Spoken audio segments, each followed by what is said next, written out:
পাতা ধুয়ে বাইরে গেছিল। হ্যাঁ ভুলে গেছে, দুধ নিচ্ছে, দুধটা একটু গায়ে ঠিক হয়ে গেছে। বাবা তাহলে না না ধুয়ে দিয়েছে।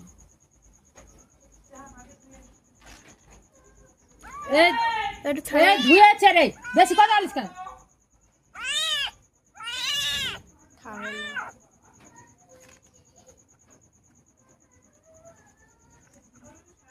ছাড়া দেখি ছাড়া।